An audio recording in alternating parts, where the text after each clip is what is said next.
How do you feel about 6 shooters? He's drinking Well, coffee.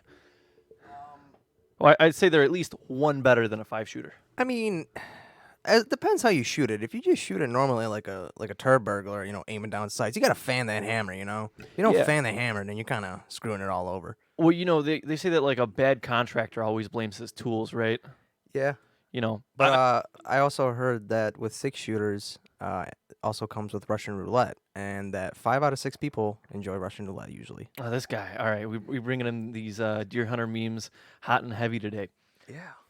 Welcome, welcome, welcome, friends, family, marauders, cowboys, and bandits from the Wild West to another episode of the expLOREation podcast. We not dead. Yeah, we're not dead. We're actually alive and quite well. I just got stuck in the washing machine. Yeah, we had to pull him out. Step brother. Step brother, I'm stuck. Anyway, this isn't an episode about your favorite porn video. This is actually an episode about a Wild West game that turns 15 this year, and of course, we're talking about Neversoft's Gun.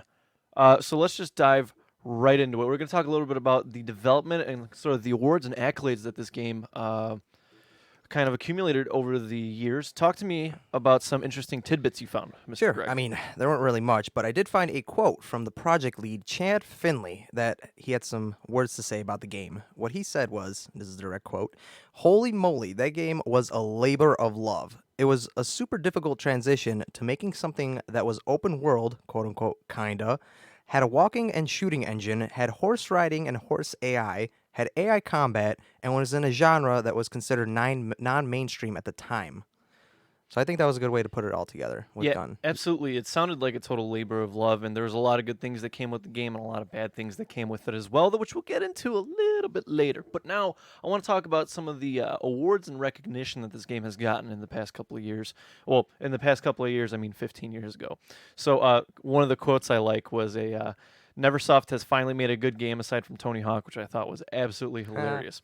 In the first month, this game sold 225K units across all 4 original release platforms. Now, that's the direct quote. I looked into this, and by platforms, they mean consoles because they were the PlayStation 2, the Xbox, the GameCube, and the Xbox 360, but also on the initial launch, it was on Microsoft Windows. So that 225K is not including Windows. It won GameSpy Editor's Choice for 2005. It won GameSpy's Xbox 360 Game of the Year. And it was also nominated for a couple of other things by the Interactive Achievement Awards. The first one up, Outstanding Achievement in Original Musical Composition, which I actually, yeah, it had a banging fucking soundtrack, and Yeah, that's those one. violins in the beginning of the Oh menu. man, I kind of forgot. I forgot about it until we started playing it again. Yeah.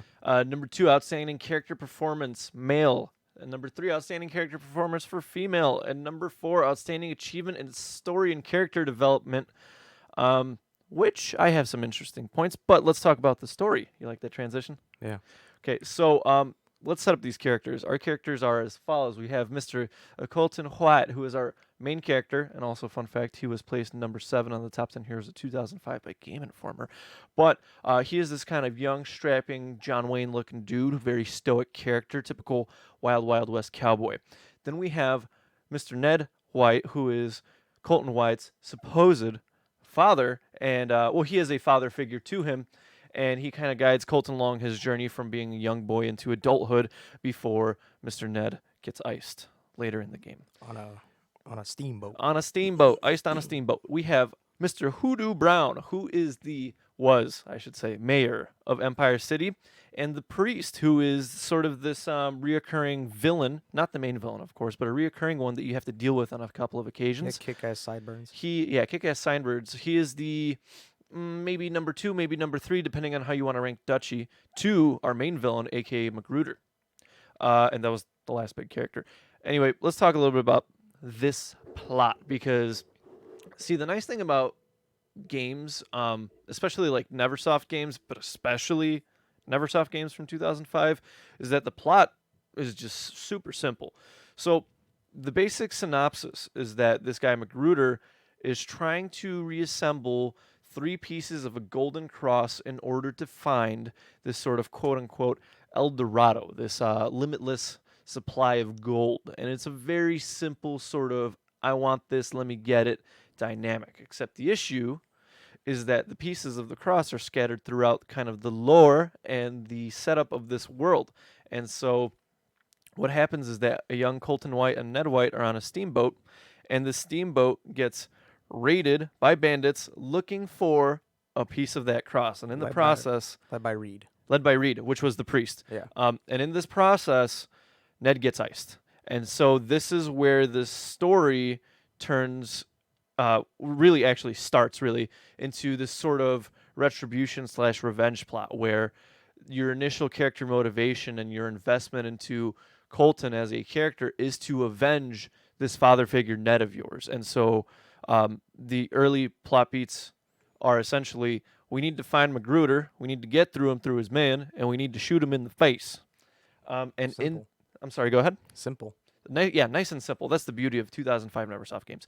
But moving forward with this is as Colton progresses throughout the story, he kills a lot of people, and he is not discriminate with his killing. He'll kill Native Americans, he'll kill Chinamen, he'll kill anybody that's essentially standing in his way, and he's almost like the epitome of like the early white settler and sort of this like genocidal maniac, right? But when things get interesting is about halfway through the story is when Colton finds out that Ned isn't his biological father. And I actually find out through a flashback that Ned was his quote unquote adoptive father. And Colton is the brother of the Apache chief. And he is actually Native American. So the story kind of forms from this basic revenge plot into almost like a what do we call it? A redemption arc. So Yeah. he has to redeem himself and prove himself to be one of the Native Americans. As well as redemption for Ned. Yeah, Since he was. closing his storyline up. Yeah. Because Ned's whole thing was that he never wanted to see this cross come into fruition. He knew that it brought violence and genocide, and he's kind of seen this thing happen before. And so Colton's job was to stop Magruder in that aspect. And it was, in some ways, strangely enough, like a coming of age story. You know what I mean? Yeah. I don't want to say that we saw visible kind of change and growth in Colton White, but we did see sort of character development, as minuscule as it was. We did see it there, and it was kind of nice, right? So it was becoming one with yourself and one with your heritage. Now, let's talk a little bit about these gameplay elements and how the game kind of functions. Greg, you want to take it away from here? Sure. So, with any game from 2005, you obviously have a health bar. In this case, and around this time with these video games, you had a health bar, and the whole regen stuff was pretty much non-existent, or it was kind of dwindling in the whole video game genre. In this case, health was functioned by whiskey bottles. You have to walk around and find whiskey bottles, and then when your health gets in the red zone and your screen starts flashing, you just take a swig out of your jar, and it doesn't actually get you drunk, but it refills your health bar all the way. The game is completely in third person. It only goes into first person during your quick draw, which is kind of like the bullet time mode from the shooter Fear, where time slows down. You can snap. Well, in this case, you can snap between enemies, and you can only use your pistols to kind of score those maximum headshots. In the game, whenever you beat a boss and a mini boss, this is how you kind of stock up your arsenal of weapons. So this arsenal is including the Sharps in 1874, which is found when the Renegades attack Clay's camp. The Regmenton, after saving Soapy from in Dodge, you get assortment of melee weapons. One of the more notable ones was the Cavalry Sword, which you obtain after killing Reed.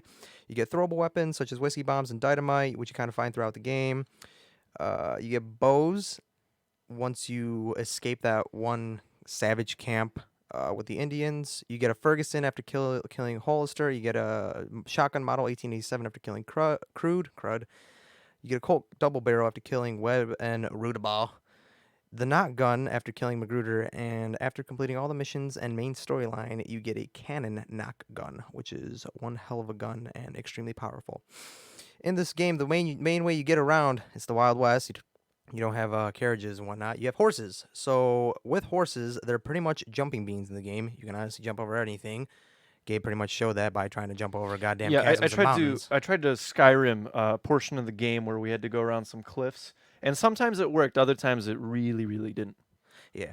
So you press, in our instance, the space button, which I believe was sprint, to spur the horse to sprint. And the cool thing is that if you spur the horse, it loses health. So when you're getting shot and you want to spur and sprint, you have to time it right because your horse is losing health. And also, if you spam the spur button, you can pretty much kill the horse and it'll pretty much die and you'll fly off of it and be stuck on foot. This game featured shops where you can upgrade items and buy different ones to do stuff like mine or scalp people. You can get the pickaxe for mining gold, scalping knife to scalp. I don't know. What was the point of scalping? You can sell the scalps or something like that? There's a side quest in Ah, order to scalp X amount of scalp. It's like the sort of like the brains in Borderlands. yeah. That side quest. Sure. You can upgrade weapons such as speed loaders and extra accuracy. You can upgrade your health for your whiskey bottle to hold more whiskey. You can buy whiskey for health, increase ammo reserves, increase damage output with weapons. Nice voice crack. Weapons, amount of time you spend in quick draw, increase arrow distance, and much, much, much more. The map, which in this case is extremely small, but when we first played it, It felt massive. it felt like huge, like the current GTA 5 map. The map is typical Western style map with deserts, forests, small shanty towns, and some memorable shanty towns such as Dodge and Empire. Side missions were available in the main story to increase stats. You can help out farmers, assist the local sheriff with bounties, keep regular folks out of harm's way, and even hide a card up your sleeve while playing some Hold'em. Side missions are vital in upgrading Colton's skills to You know, pretty I'm much. actually surprised we didn't touch because we plowed through the main story. We wanted to get this episode out as quickly as we could, and we didn't touch any upgrades or any side missions, anything like that. Actually, It would have helped, especially when versing Magruder's men, because those motherfuckers were taking like yeah, it three, would four shots to drop. it would have definitely helped, but we made it through actually. So I'm kind of surprised we managed to pull that off with this. We'll Yeah. talk a little bit about the PC port and our experiences with the game towards the end of the episode, but there's an abundance of stuff to do aside from the main storyline. Yeah, and if you also do all the side missions and kind of get pretty much 100% the game, you can get the cannon knock gun, which again it shoots a cannon, and you also unlock Reed's horse, which is a tank of a horse where it can take multitudes of damage, as well as you can spur it forever. So that means it doesn't lose health when you spur. This game in general is somewhat of a GTA Western spin-off, which allows you to kill pedestrians with consequences, meaning the town will turn against you if you kill enough civilians. Gamble, main and side quests, factions sort of, since you have the American Indians, Magruder's boys, Empire City with Hoodoo Brown's boys, as well as the Resistance and all other amazing cast of characters. And you also have an arsenal of weapons in the weapon wheel. How did the game age? Boy, oh boy. Yeah, Or let's were we talk looking about through that. at this game through rose-tinted glasses? So we went into Yeah. this. One of us suggested this topic, and we were like, "Yeah, maybe it's time for a proper replay because I don't know how recently you touched this game, but I think the last time I played it was probably 07, 08. Probably '06 for me. I remember what was coming out around that time, Gears 2. So yeah, I probably the last time I replayed it was probably in that time frame. Um, and yeah, you hit the fucking nail on the head. We looked at it through rose tinted glasses because the moment we booted it up and I bought it on Steam here, first thing we noticed was this game kind of aged like milk. Cheese, not even. Yeah, well, some cheese ages very finely, right? Um, the graphics were kind of wonky, which is okay. This is a 15-year-old game. Graphics don't mean Yeah. everything. Static skyline. Static And skyline. small ass map and the emptiness of the environment. And then the other big one was the absolutely terrible PC port. So it played actually very nicely on console, which is where we both originally experienced the game. And I think part of our problem was that I had the Xbox One controller. We were playing through Bluetooth, and there just was not enough buttons to fucking map everything. I didn't remember having that many buttons. Yeah, and so I was actually looking into why it sucked so much butt on PC, and the guys who ported it essentially did an awful job, and they did what they could. They had what I think it was 3 developers when we saw the credits rolling Yeah. that did the port, which is absolute insanity for, granted this game is what like 2 gigs, right? 2 gigs or less, but still 3 developers to make it fully functional and fully playable on PC. Yeah. Did we encounter any? I don't think we encountered any game-breaking glitches. We had one crash. It was no big Well, deal. didn't you kill that one guy Hollister by glitching into the rock? Yes, but you could do that in the console version as well, Ah. which is it's not a PC port exclusive. The game kind of played like crap, if I'm being honest with you. Yeah. The controls were wonky. Z was to zoom. Right click on the mouse was to melee. And granted, this is before every control was kind of mainlined, I guess. Don't forget that mile-long lean. Oh man, You the just- lean. Woo, Lord. Like, You could lean for days with that thing. Yeah, that was absolutely abrupt and Yeah. disgusting. And the weapon switching system was kind of pain in the Yeah, ass. some of the mechanics are still viable in my opinion, since they're seen in today's games, mainly with the current Grand Theft Auto titles, such as the multitude of weapons and the weapon wheel, the health somewhat, since most games go with regen ability, but some games are sort of kind of going back to the health pack system.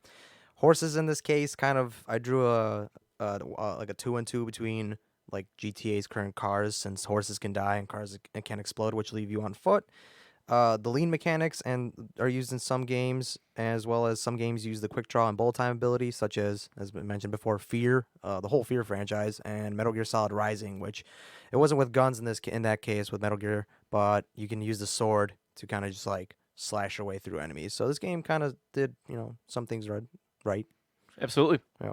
The saber, tomahawk, and the Bowie knife were all super satisfying to use in the game. Yeah, you love that melee. Well, I mean, it was your quick way out, especially since Colton White essentially had Commando And Pro, and you would just lunge towards the nearest enemy within like 130 feet of you, quick right? way out my ass, you would use that any chance you get. Literally, like I would look up at the screen, you're just Well, because the aiming mechanics were kind of wonky, especially when you were zoomed in on some of the well, your, rifles. your mouse DPI is scuffed. Yeah, absolutely wild. Flying around.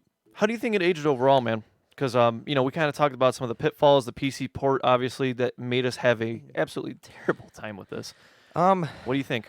in my opinion, I said before, rose tinted glasses. I enjoyed the game to go through the main story and also for this episode, but would I ever like cross in the back of my mind like, hey, I should do a playthrough of Gun? No, like I probably wouldn't even like play the side quests and whatnot after beating the main story because there's just better things out there nowadays, and Absolutely. the graphics are completely outdated. But I guess it's good for as like kind of like a sit down, simple story game.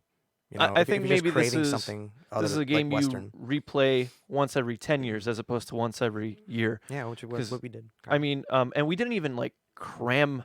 We didn't even cram for time on this because we took a solid like 2 weeks to play this game, right? I think we had like 2 or 3 sessions. The Yeah, game was super short. We finished it in 4 hours, maybe five. yeah. So we did it in 3 sessions at 2 hours, 2 hours, and then 1 hour. Um, and I just think there's something so fundamentally right about how the game feels on a console and something about that gameplay loop that's immediately satisfying. But on a PC port, I think you're just better off dusting off that old copy for the 360 original Bone, or I should say the original Xbox. If you do have a Bone, I believe you can play it, right? Yeah, it's backwards compatible. Last Yeah. time I checked. So I guess our verdict as the exploration podcast is: if you're fiending for this Western, man, boot it up on the console because the PC port is god awful. Yeah. And I almost regret buying this on Steam. You know that? It was a full $20 How on many Steam. hours did you put in? We put in 5. I think you can still refund it. No, I think it's 2 hours. But Oh yeah, right. with games like this that kind of touch on some interesting political and social points, or I guess not touch at all and more so trample in Neversoft's instance, there's of course going to be some backlash. Yep. Let's talk about the controversy with this game, Greg. Sure. So the Association for American Indian Development declared a boycott of the game, claiming that it contained derogatory, harmful, and inaccurate depictions of American Indians. Featured on the association's boycott-specific website was a petition demanding that Activision clean up various aspects of the game before re-releasing it to retailers. The group called for a worldwide recall of the game if the revision was not completed. The site suggested that a game in which players were required to kill members of specific ethnic groups, like African Americans, Irish, Mexicans, or Jews, would never be tolerated, but apparently killing Indians is still fair game. I mean, some of the stuff was kind of like It was the whole yipping of the American Indians was kind of there was a lot of things. The game went a little bit overboard with its presentation. yeah. Read Activision's response actually, because I think they handled it mostly well. Yeah. So Activision responded with this. Activision does not condone or advocate any of the atrocities that occurred in the American West during the 1800s. Gun was designed to reflect the harshness of life on the American frontier at the time. It was not Activision's intention to offend any race or ethnic group with Gun, and we apologize to any who might have been offended by the game's depiction of historical events, which have been conveyed not only through video games, but through films, television programming, books, and other media. Okay, so what they're harping at here is that they didn't purposefully make this like a bad scene. They merely wanted to depict how these minorities were treated in this particular time frame. Well, not just the minorities, but overall how shit was cocked Yeah. during the Western frontier. What do you think, man? Do you think this was a graceful response? Do you think this was a cop out? I think this was probably perfect. I wouldn't say like perfect, but near perfect response because because like you've had movies back in the day, like the '60s and whatnot, like with John Wayne and whatnot, and they showed American Indians sort of kind of the same way. So it's like, why do you want to boycott our game? But you like, I mean, I don't know if they ever tried to boycott those movies or whatever television programs, but It's an interesting time frame because you got to consider like the cultural and social norms of 2005 as opposed to 1960. You know what I mean? Because like now, if you tried to drop a gun as it is in its current state, maybe with updated graphics, right? please. I think the world would have an absolute shit fit at the way it's kind of presenting, you know, the people of Asian culture, the people of Native American culture, and the Irish to an extent. I want to say, Did they have Irish in the game? yeah, there was a couple in Yeah, I Dodge mean, City, Kansas. I can see it with the Chinese because they kind of look like those. You know, I think they had The the stereotypical with the hat. stereotypical poor with with the hat, and then the Native Americans were kind of depicted as savages, especially in the beginning cutscene, like when they're running through the desert and they zooms in on one of their faces and he just like does this like wolf big grin that he's like, yeah, I'm gonna fucking slaughter this guy, as well as the whole yipping thing, which completely threw me off when I first heard that. I was like, I don't want to say that That was a rude yeah, awakening. that was a rude awakening, and just depicting them as overall savages with the tattoos and whatnot. So I can see where the what was it the Association for American Indian Development kind of came from, but I mean, like I said, I don't know if it was depicted even worse in films, movies, or whatnot, but there have been depictions most likely like in the past and But I guess it's okay around because there at same the area. end of the day, the big bad white guy is the bad guy, right? Yeah, like the Indians win at the end of the day. Yeah, they do. Like Magruder just gets canned by a rock, and you know, Well, Colton plus a rock. But yeah, I don't know. Tell us what you guys think because 2005 was an interesting time, and sometimes, like even as early as 15 or 10 years ago, like you watch things like The Office and you wonder how they got away with half these fucking jokes. yeah. And this is almost in the same vein, whereas there was some serious backlash for Neversoft in this game. But let us know what you guys think. Add us on Twitter. We're pretty active. Shoot us an email. Tell us how bad we suck. But Hmm. Gun 2 was greenlit. Um, and it never came to fruition. Nope. Now, you actually have some interesting information about that. Yes. Greg's our mole on this podcast. He finds all the awesome little juicy tidbits. Talk to me. I going through booty hole between booty hole. So Activision approved Wild West Shooter Gun 2, but Neversoft canned it. Founder and former president of the now defunct Neversoft studio, Joel Jewett, has said that Activision greenlit a sequel to the Wild West Shooter gun, but it was the studio that canned it in favor of more Tony Hawk games. This is a quote from him. These are both quotes from him. We just didn't have the manpower to make Gun 2 and another skateboarding game. We had to take our engine to the next level because we were moving to the Xbox 360. We had to put everybody back on the Tony Hawk franchises. 5 years later, Rockstar decided to release its own version of a Wild West themed game, in this case Red Dead Redemption, which is a huge success, referring to Rockstar's title, Jewett said. We thought there was going to be this big demand out there for a Wild West game. Quite frankly, I think we were right, and I thank the guys at Rockstar for, in my opinion, proving us right. Essentially, the whole thing was, yeah, we greenlit this, but we're gonna can this because we find that Tony Hawk was more successful than the gun franchise. Which, I mean, like, what you can't argue with like Underground 1 and 2, and was it like American Wasteland? Yeah. Yeah. So yeah, they just can't because lack of manpower. Like they needed to shift people over. But there is a saving grace, maybe, if this actually happens. So that previous guy I mentioned, the project lead, Chad Finley, still is willing to work on a sequel to Gun. This is a quote directly from him. He stated that I would only do it if there was a great team really stoked to jump on board. I love westerns, but there's a lot of second guessing that happens with big budget projects these days, and keeping a game pure to the core is really hard when it isn't following the standard formula. So, Gabe, I have a question for you. Yeah, let's rock and roll. What if, hypothetically, the project lead got together with a really good crack shot team and actually made a sequel with Gun 2? How would it thrive Well, in I was today's actually society, just kind about to of? bring that up. I'm so glad we're on the same wavelength because the sort of ecosphere in the room for another Western cowboy game is very limited now because Red Dead Redemption Is holding that market. it is the kind of the holy grail, right? It's everything that you've wanted from a Wild Wild West cowboy game. And look at Red Dead Redemption 2. It dropped on PC not too long ago. People are still eating it up. The game looks great. It plays well and all that, and all things of that nature. So I guess the question is, are you going to dethrone the king? Yeah.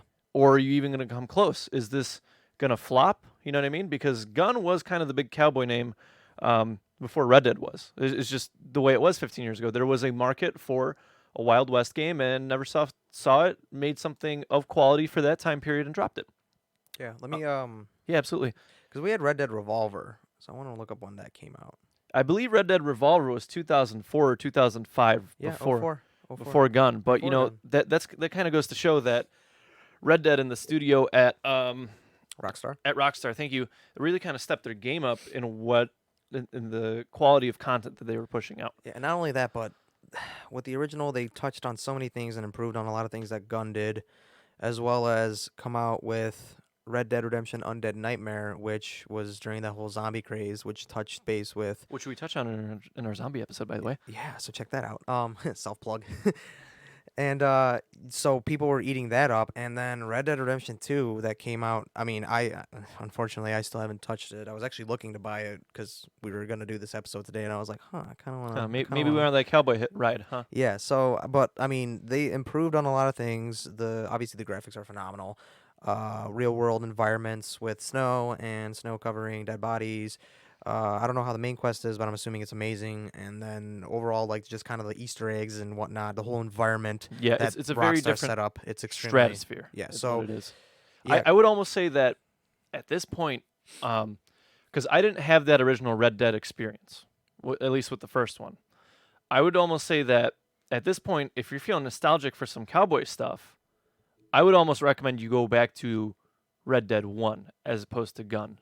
like the one that came out on 360 or Revolver. The one that came out on the 360, the one after Revolver, Red Dead Redemption 1. Okay. I would almost say that go back to that because that has probably aged a lot better than Gun did. And the big thing, and this isn't like a testament, like a fact or make it or break it, but just look at who's still around. Yeah. Neversoft has been gone. They've Hmm. been swallowed up by Activision because Activision cannibalizes its smaller developers, whereas Rockstar is alive and well and they're fucking thriving. Oh yeah. And we can make point in cases for individual games from both developers for days on end. But the fact of the matter is, one of them's making cowboy games and the other one isn't. The other one made skateboarding games in about what, like 3 shooters. Yeah, something like that. You got any kind of final closing thoughts on this game and maybe what it was or what it is? Yeah. We talked a So little bit about our experiences, but how do you feel about it? so the game when it came out in '05 was pretty good. Back in the day, that definitely itched my Wild West shooter, like, I guess, hunger, because there wasn't really much like out there, and if there was, then pardon me for being wrong. But I had a PS2 and I was a fat chubby Polish kid, so fight me. Yeah, the game itself did a lot of things right, kind of almost innovative. Unfortunately, I'm pretty sure it didn't sell like I mean, with those numbers. I mean, I don't know if you want to chalk that up as a win or a loss with those sales numbers, but I still think the game did a lot of good things for the time era that it was in. Obviously, once Red Dead Redemption came out, that completely threw the whole gun franchise off. Like no one, like I'm pretty sure if you probably say like, "Hey, do you remember Gun, the video game?" A lot of people are just gonna be like, "What?" Like they might be like, "What?" Well, I actually asked Jake from the host of the other podcast I'm on, the Second City Kids podcast, Another another self plug, plug. self plug. Yeah. I asked him. I was like, "Hey, do you remember a game called Gun?" And he's like, "No." Yeah, I was like, "Damn. I guess it must not have been as big. Like I thought this was just like a standard growing up experience that you eventually got around to Gun, yeah, but I guess not. yeah. It was. It It is. wasn't like a Halo or a Call of Duty where It was sort of like a. I don't want to say a diamond in a rough, but a lesser stone in a rough that kind of decays over the years because God, that is I kind of that's how it pretty much is. It is a lesser stone in the sand that decays and It's like when you first find it, it's like, oh great, and then you just wait, and it just sits there for 5 years, and you come back to it, and it's just like, god damn, it got ugly. You know what? I think that it was good that we revisited a game that we once loved and cherished and held in high regard, and we looked at it very objectively because, I've been known to play favorites here. I made you sit down and play through Jet Set Radio Future, right? Which Yeah, was 2003, so it's an even older game at this point. But I think when you look at the core gameplay loops, I mean, which one would you go back to, right? that's that. Jet Set. There's just something intrinsically appealing about whatever it is that Sega did as opposed to what Neversoft did. And, granted, two very different themes, genres, and feels and vibes at the end of the day, but old games are still viable. And I'm sorry, Gun, you just didn't make the cut. Yeah, I remember the first when we were first playing it. Well, we initially tried to play it with controller, and then there was like a point in the game where we're like, this just is not going to be possible. I'll give it this: the first kind of section of the game was actually kind of like cool looking, but then once you got into dodge, like when I started playing again, because we were taking turns playing, Empty. There's like a fucking ghost well, town, empty, literally. and I like the whole fucking graphics, man. Like I just looked at it, and it was like that meme where it's like, what is that? What is that? Like the static skybox just threw it off. I mean, it's great, violent fun, but this was like, man, dude, Yeah, it was a little was rough, but was completely like, You, it you know, wasn't. maybe we should do a review on another Neversoft title, maybe like a Tony Hawk game, and see how well those aged. But that is a podcast episode for another time because we are wrapping this one up. Be sure to check us out on Instagram, Facebook, Twitters. We are on the YouTubes, so if that's where you listen to your podcast, check that out. Podbean, of course, as our host, and we've actually got a featured week coming up in March. So stay tuned for We got that something episode. special planned for that, Yeah, we'll see if we actually pull through. But man. back on the rhythm, back on the grind. Stay tuned for either another lightning lore or another fat episode in the coming weeks. Thank you all, and deuce. And one last tidbit before we call it a day. You know what we do? We keep the lore in exploration. Now I gotta go fight that washing machine again because I ain't trying to get stuck.